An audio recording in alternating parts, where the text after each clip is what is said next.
యోగాంధ్రకు ఏర్పాట్లు శరవేగంగా జరుగుతున్నాయి. మరో 2 రోజులు మాత్రమే టైం ఉండడంతో మొత్తం ఆర్కే బీచ్ మొత్తం కూడా రెస్ట్రిక్షన్స్ పెడుతున్నారు. మనం ఇక్కడ చూస్తున్నాము, ఏ వెహికల్ని ఇటుపక్క వెళ్ళనివ్వట్లేదు. మనం ఇక్కడ క్లియర్గా విజువల్స్లో గమనించవచ్చు.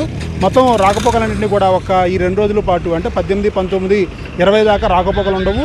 మనం చూస్తున్న ఈ బీచ్ అంతా కూడా ఫుల్గా గ్రీన్ మ్యాటీ అవుతుంది. 29 కిలోమీటర్ల మేర అంటే దాదాపు అటు ఆర్కే బీచ్ నుంచి భీమిలి వరకు కూడా 29 కిలోమీటర్లు కూడా గ్రీన్ మ్యాటీ ఉంటాయి. ఇక్కడ మనకి జగదీష్ గారు ఉన్నారు, ఎస్ఐ గారు, ఆయనతో మాట్లాడదాం. సార్ చెప్పండి, ఈ రెస్ట్రిక్షన్స్ ఎంతవరకు కొనసాగుతాయి? ఆర్డర్స్ ఏమన్నాయి సిపి గారు? మనకి 21 వరకు రిస్ట్రిక్షన్స్ ఉంటాయి.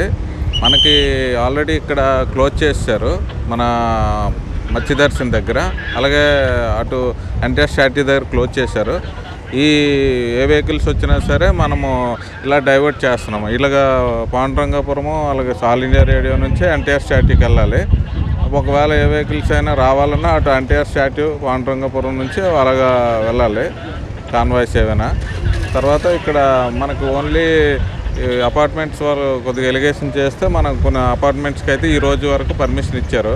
మెజెస్టిక్ ఏవో లోపల కొన్ని అపార్ట్మెంట్స్ ఉన్నాయి, వాటికి రేపటి నుంచి అయితే వాళ్ళు కూడా ఇది క్లోజ్ చేస్తారు. రేపటి నుంచి కూడా వాళ్ళు ఏపీఎస్సీ గ్రౌండ్లో పెట్టుకొని వెళ్ళాల్సి ఉంటుంది. రెస్ట్రిక్షన్స్ అంటే ఓన్లీ 2 వీలర్స్కేనా లేకపోతే 4 వీలర్స్ మిగతా ఏమైనా వచ్చే అవకాశం? ఏ వెహికల్ అయినా లోపలికి వెళ్ళలేదు. ఆల్రెడీ మనకి ఎస్పీజీ వాళ్ళ కంట్రోల్లోకి వెళ్ళిపోయింది.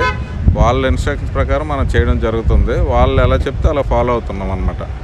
ఇంకొక విషయం అండి, ఈ 3 రోజుల పాటు ఇక్కడ రెస్ట్రిక్షన్స్ ఉన్న ప్రాంగణంలో రాకపోకలు ఏమైనా అంటే నడిచి పాదచారులు ఎవరైనా రావచ్చా, పెడెస్ట్రియన్స్ ఎవరైనా రావచ్చా, వాళ్ళు వచ్చి వెళ్ళొచ్చా? మామూలుగా వెహికల్స్ అయితే ఎలవలేదు. ఎవరెవరికి ఎక్కడ ఏ పార్కింగ్ ప్లేస్ ఇస్తే అక్కడే పార్క్ చేసుకొని బై వాక్ రావడం ఉంటుంది. బై వాక్ వచ్చే వాళ్ళు ఎవరిని రిస్ట్రిక్ట్ చేయట్లేదు. ఓన్లీ వెహికల్ మీద వచ్చే వాళ్ళకే ఈ లోపల ఏదైతే వర్క్ జరుగుతుందో వాళ్ళకి పాసెస్ ఇచ్చారో వాళ్ళకి ఓన్లీ అలౌ చేస్తున్నాం అనమాట. Only. Thank you sir. Okay, ఇది జగదీష్ గారు చెప్తుంది. మనం చూస్తున్నాం ఈ ఏరియా అంతా కూడా పూర్తిగా పోలీసులు పహారాలో ఉంది.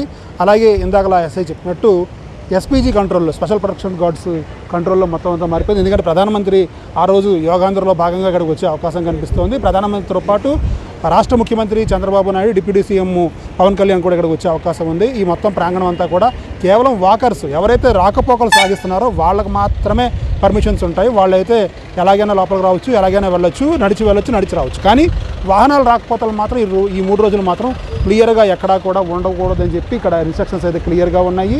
మనం బీచ్ రోడ్లో క్లియర్గా ఈ ప్రాంగణం అంతా క్లియర్గా అబ్జర్వ్ చేయొచ్చు. అక్కడ మనం చూస్తున్న ఆర్కే బీచ్ సెంటర్ అది. అక్కడి నుంచి ఇదంతా కూడా ఈ లైన్ అంతా కూడా ఆర్కే బీచ్ నుంచి ఇక్కడ మనం చూస్తున్నాము. ఒక్క వెహికల్ సాధారణ రోజులైతే కనుక ఈ రోడ్డు అసలు ఖాళీగా ఉండదు. ఈ సమయానికి ఇప్పుడు సమయం 6 గంటలు కావస్తోంది. ఈ సమయానికి ఖాళీ ఉండదు. కానీ ఇప్పుడు మాత్రం చాలా ఖాళీగా ఈ ప్రదేశం అంతా కూడా, అంటే ఒక్క పాదచారులు మాత్రమే ఉంటారు. రోడ్ల మీద మొత్తం అంతా ఇదంతా కూడా రెస్ట్రిక్షన్స్ ఉన్నాయి.